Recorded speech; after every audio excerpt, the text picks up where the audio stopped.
to. Sige, go. Sabi mo kasi ikaw Feeling ko, vlog na ako mamaya. Naglalag ka Ang init naman. na ng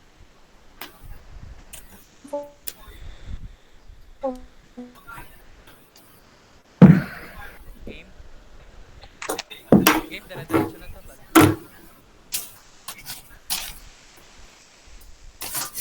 Mute. Mute, Arnie, mute. Tas open cam.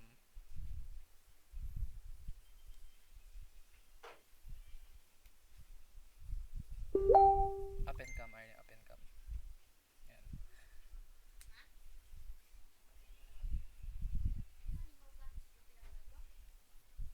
Good evening, this is Group 2.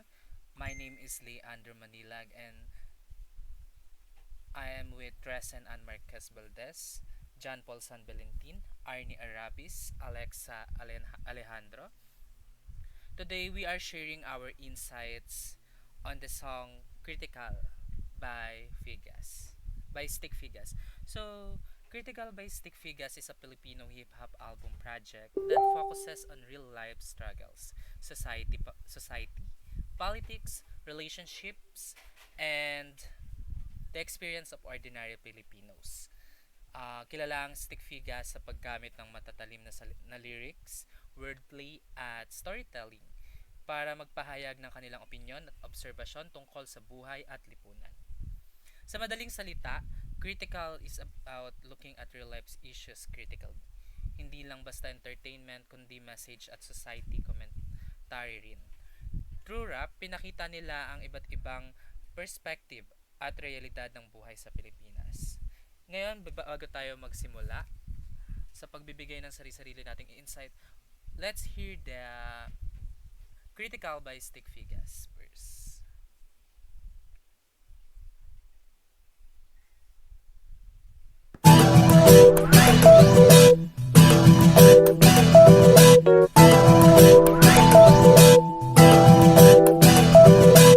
Sawa ka na ba sa mga kamala? Sana nangyayari sa ating bayan na nasa bingit ng kamatayan sapagkat kaparalisa. Wala na ba pag-asa, lahat magkaisa? Kahit mga paniniwala ay magkaiba. Tangina naman kasi wala na bang iba? Puro na lang bakubalang barubal ang ating mga pinuno na wala ng iba pang ginawa kundi ang magsugal habang tayo'y binabaha. At isa pa, lahat tayo bakit ba nagka-nurse? Nangingibang bansa kahit pa magka-SARS. Dahil sa buhay sahod ay baliwala, kaya pala nangangayayat kaya papatidaga sa aming tahanan na wala nang makain kundi dilata. Kailangan ko si Peter Pan at ang kanyang diwata. Wala akong kinikita sa dami ng pirata na lahat pinapatulan at walang kinikilala. Bakit di mapaalis ng pulis? Hindi ba kaya? Di ba dapat ang pirata takot sa buhaya? Di ako naniniwala na ako'y malaya. Sawa-sawa ka na ba sa mga kamalasan na nangyayari sa ating bayan na nasa bingit ng kamatayan sapagkat kaparalisa? Wala na ba pag-asa, lahat magkaisa? Sawa-sawa ka na ba sa mga kamalasan na nangyayari sa ating bayan na nasa bingit ng kamatayan sapagkat kaparalisa?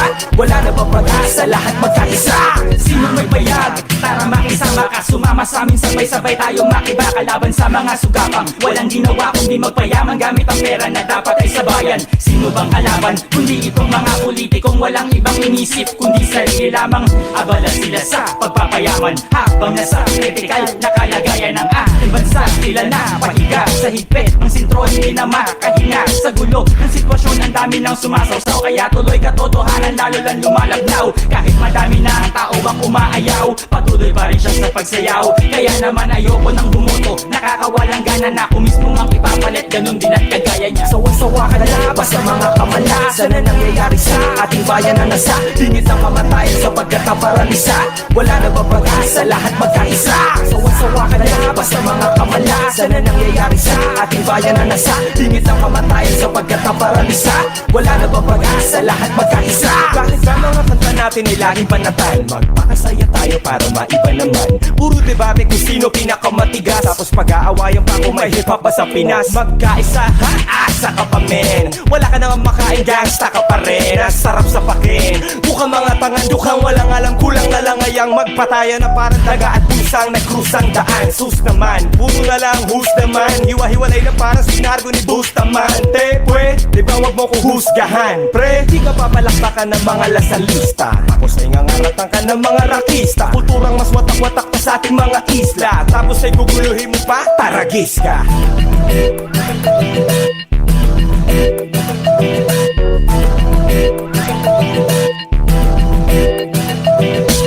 Sawa ka na ba sa mga kamalasan na nangyayari sa ating bayan na nasa Lingit ng kamatayan sapagkat naparalisa Wala na ba pag-asa, lahat magkaisa Sawa ka na ba sa mga kamalasan na nangyayari sa ating bayan na nasa Lingit ng kamatayan sapagkat naparalisa Wala na ba pag-asa, lahat magkaisa Sawa ka na ba sa mga kamalasan na nangyayari sa ating bayan na nasa Lingit ng kamatayan sapagkat naparalisa Wala na ba pag-asa, lahat magkaisa Sawa ka na ba sa mga kamalasan na nangyayari sa ating bayan na nasa Lingit ng kamatayan sapagkat naparalisa Wala na ba pag-asa, lahat magkaisa Sawa ka na ba sa mga kamalasan na nangyayari sa ating bayan na nasa Lingit ng kamatayan sapagkat naparalisa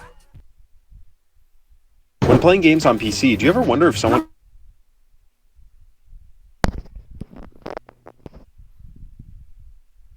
So, ayan. Narinig na natin yung kanta. Bale, now we will start in sharing our insights about it. Alexa, are you ready?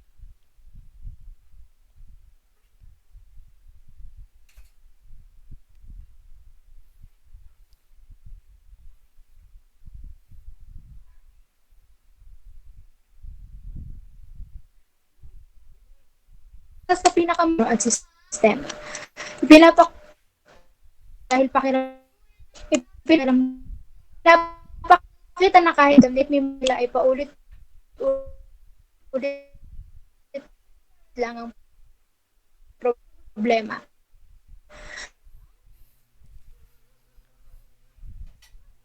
At parang walang tunay na Alexa, pagbabago. Putol-putol ka. Ang lyrics ay hindi lamang tukol sa dalit, pakikilahok sa mga isyong panlipunan. Gumagamit ito ng matatapang at mapanuring sa Putol-putol ka, Alexa. Try mo nga ulitin. Ikat mo na lang dito sa part na to.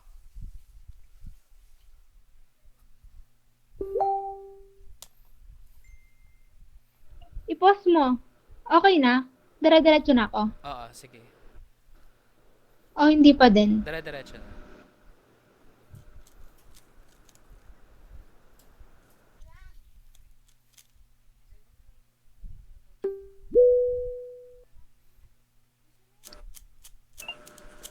Maayos na. Naririnig na ako ng maayos. Oo.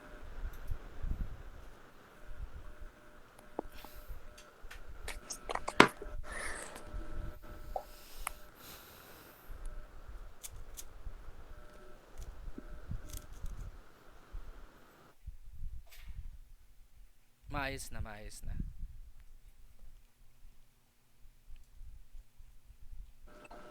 Cut mo na ngayon yung screen record. Tapos, send mo yung dalawang part. Yung unang part, tas ito. Yung part na kung saan nasasabihin na namin yung mga insights namin.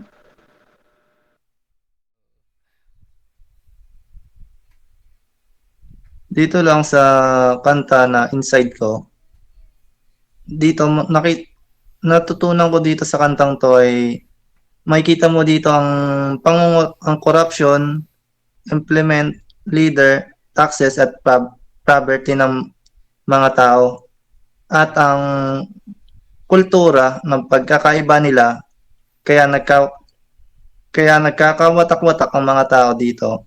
Makikita rin dito ang kahirapan ng mga mamayang Pilipino kaya sila ay napapa-OFW na. At dito, makikita rin sa music na ito ay malalim ang mga talinhagang ginamit nila.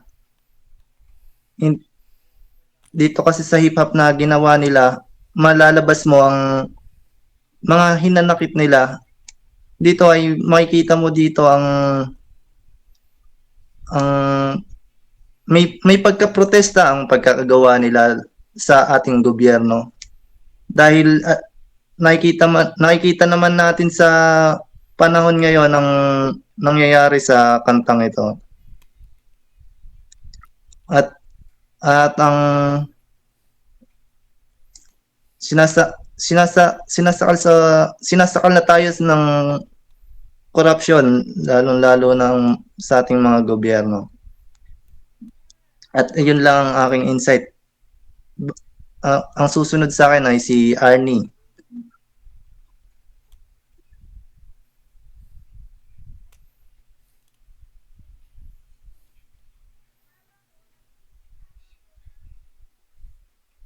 Nakamute ka.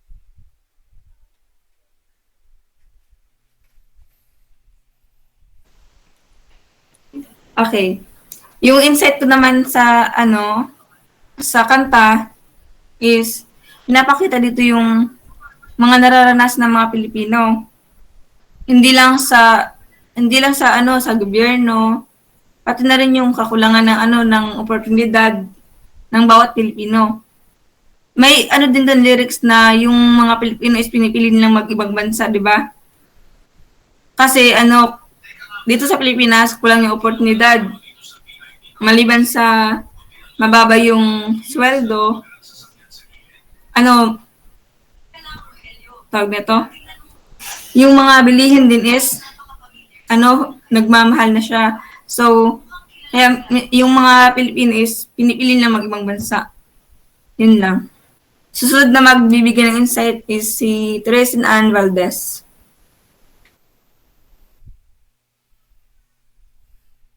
Para sa akin, yung kanta na critical, pinapakita niya yung struggles ng mga Pilipino sa iba't ibang issue tulad ng poverty, yung mga mababang sahod nga, sabi ni Arnie, sa corruption.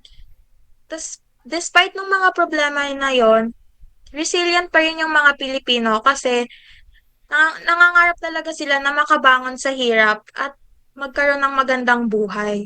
Pero na-realize ko rin na sabi rin sa kanta na hindi lang government yung issue nila, which is yung mga tao din kasi nagwawatak-watak na sila kasi nga iba-iba yung beliefs or opinions nila sa mga nangyayari sa Pilipinas. Kaya para sa akin, importante talaga na nakikinig tayo, marunong tayong umunawa para hindi tayo nagkakawatak-watak or nakikinig tayo at marunong tayo rumespeto sa iba't ibang perspective kasi iba-iba naman ang isip ng mga tao. Yun lang. Next naman ang silly.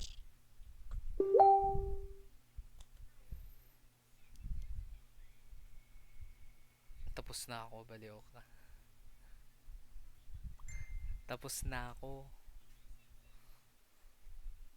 So, part 1 na nga So, yun. tapos na pala siya. Hindi, cut na Sorry. yun. Cut na yun. Okay, go. Sorry, akala ko mag-share ka din. Kasi ikaw una dun sa umpisa eh. Okay. So, pagtapos namin i-share yung insights namin lahat, may part sa song na ang lyrics ay wala na bang pag-asa, lahat magkaisa, kahit mga paniniwala ay magkaiba. Sa tingin nyo ba guys, posible tayong magkaisa or magkaroon ng pagkakaisa kahit iba't iba yung beliefs or opinion natin? Yes. Kasi para sa akin, unity comes hindi naman nag-unite yung isang bansa dahil lang pare-pareho sila kasi lahat naman tayo may different belief, pagkakaiba, ganun. Marami namang pero the fact na maano mo siya, parang iintindihin mo ah i anong tawag dun sa word na yon? Basta iaano mo siya na parang basta iintindihin mo ng malalim yung isang dahilan, yung reasoning. Hindi hindi malabo. Like, kaya nating mag-unite kung pare-parehas nating iintindihin yung bawat hinanaing ng isa't isa.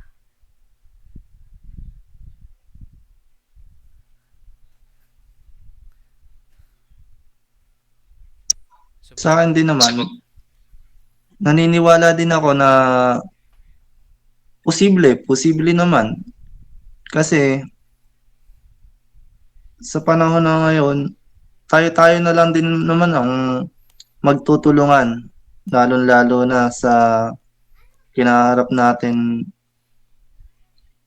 sa kahirapan, at tayo lang din naman ang makikinabang na ito pa nagtulungan tayo eh.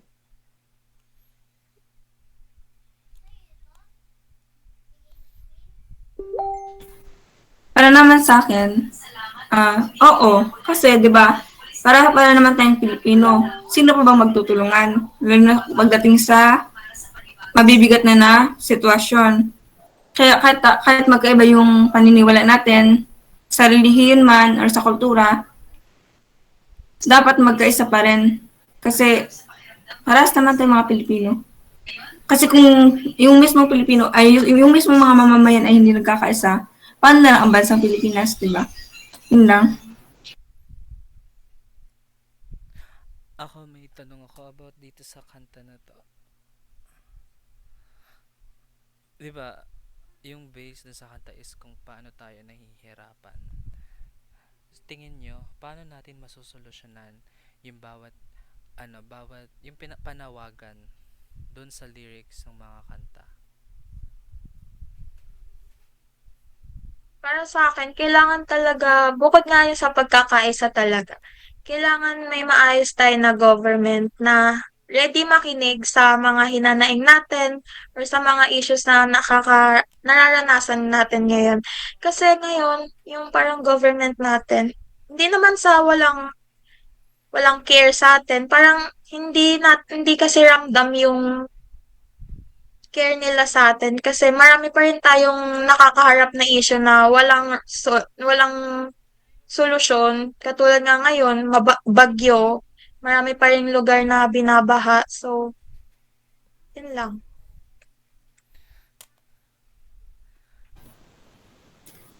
Gaya nga nung sabi ni Tristan,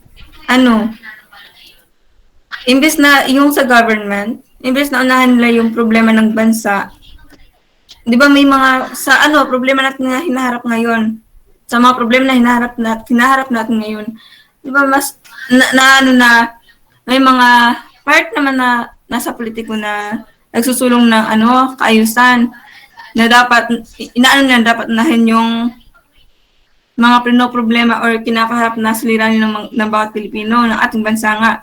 Pero yung iba, mas inuuna nila yung kapakanan nila. Di ba? Natin yun ngayon sa natin, sa politika. Yun lang. So, paano tayo magkakaroon ng maayos na governance? If ayun yung problem natin, yung governance na yan, paano tayo magkakaroon ng maayos na government? Sa akin lang Well, sa akin lang ay vote wisely. Ayun lang. Huwag masilaw sa pera. Yun lang ang kailangan natin sa panahon ngayon. hindi, kahit na sabihin na huwag masilaw sa pera, gaya niyan, may mga politiko na sa pangangampanya pa lang nila, inaan nila na may mga proyektos ng ganyan, na mabuti yung hangarin nila. Pero pagdating nila sa pwesto, lumalabas na yung totoong nila, di ba? Yung totoong kulay nila. So, di talaga natin masasabi na wag lang masilaw sa pera. Yun. Para sa akin, bukod nga sa vote wisely, dapat marunong tayo mag-research kung anong backgrounds nila kasi importante yon kung sino ibaboto natin, na alam natin kung ano yung mga nating proyekto nila, natutupad ba, may bahid ba sila ng corruption sa sistema nila, at yung mga na proyekto nila para maging daan din yun sa atin sa pagboto ng tama.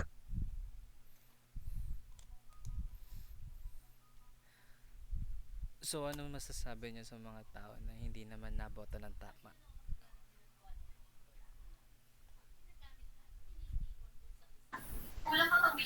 Ano, dapat sa susunod na pagboto nila is piliin na nila yung tama. Hindi yung gagawin pa rin nila yung ano, ginawa nila nakaraan, di ba?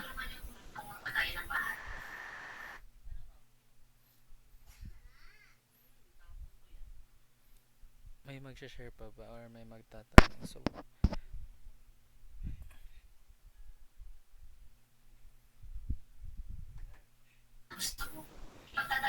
Ano doon, ako meron. Di ba may lyrics doon na ano, yung mga Pilipinos pinipili na mag-ibang bansa? Meron doon. Sa tingin nyo, bakit kaya? lack of opportunity. Sa sahod rin, kasi mas mataas yung sahod sa ibang bansa. So, mas marami silang matutulong sa pamilya nila dito sa Pilipinas. Nandun na kasi lahat eh.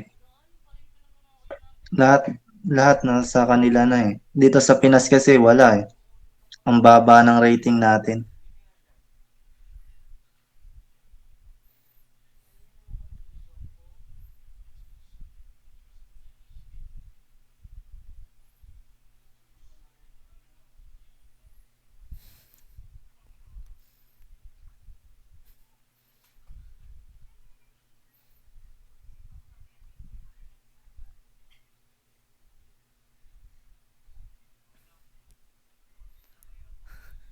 Okay na ba? May tanong pa ba?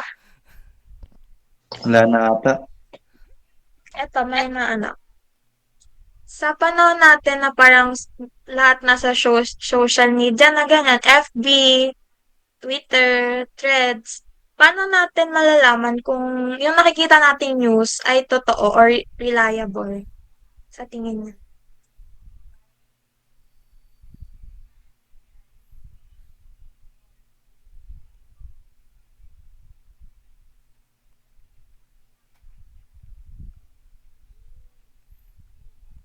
Hello? Hello?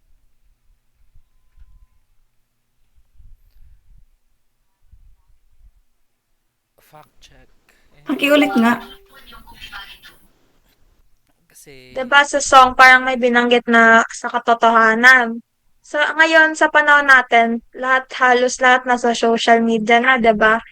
Paano natin malalaman na yung mga nakikita natin sa social media is totoo talaga at reliable?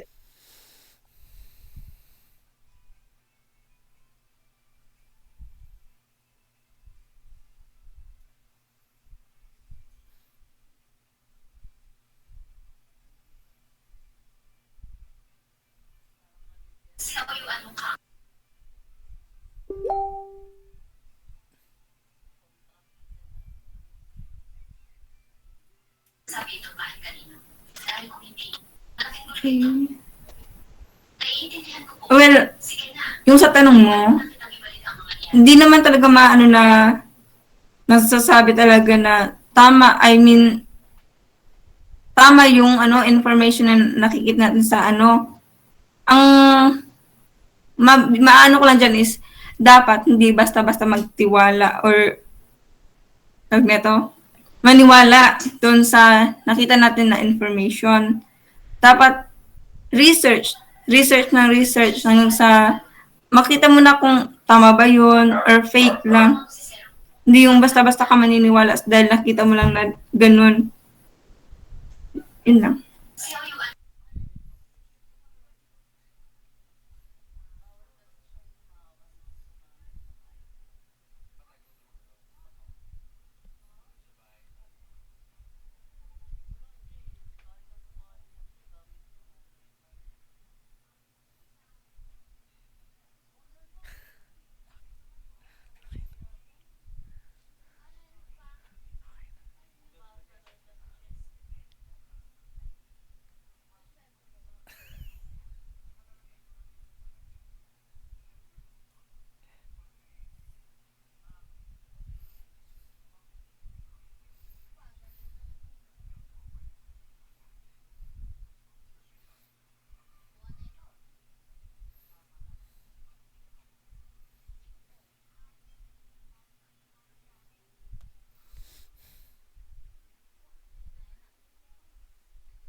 Sisimulan ako. Ang haba na. Mag-closing ka na lang. Closing ka na lang. Bili.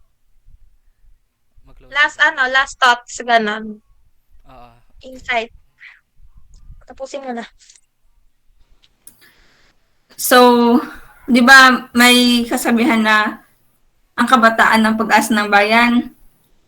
Well, nakikita naman natin ngayon na yung Pilipinas is ano na, parang nasa pagkawasak na. Huwag naman sana. Pero dahil nga sa kabataan ng pag-asa ng bayan, dapat tayo mismo yung gumawa ng paraan. I mean, yung mga ways na makatulong tayo sa bansa natin. Gaya ng hindi tayo dapat tumulad sa mga natin sa mga namiminuno sa atin ngayon. Like kung may mga estudyante man na balang araw balak na tumakbo bilang politiko, is dapat tumatak sa kanila ang nangyayari sa atin ngayon. Para pag sila naman yung tumakbo is yun nga mas maganda yung nila, di ba? Dapat din tumulong tayo, ganon. Hindi yung mga kabataan pa mismo yung minsan nagdadagdag ng problema. May problema na yung bansa, nagdadagdag pa tayo mga bata, mga kabataan. Kaya simulan natin sa mga kabataan na gumawa ng mabuti para mas lalong lumago yung bansa natin. Yun lang. Arnie Angeli Arabis nga pala from Group 2.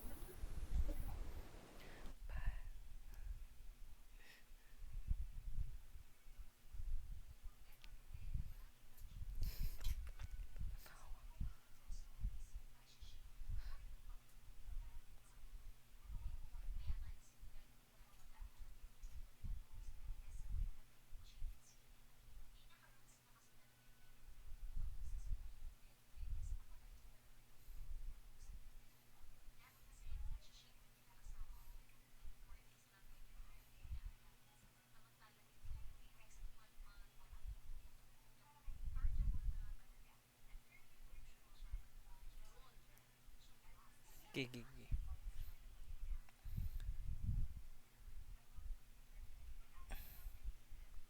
And ako nga po pala si Leandro Manilag ng Group 2.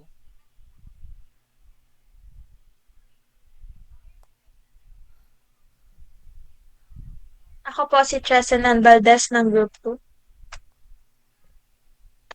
Ako po si John Paul San Valentin ng Group 2.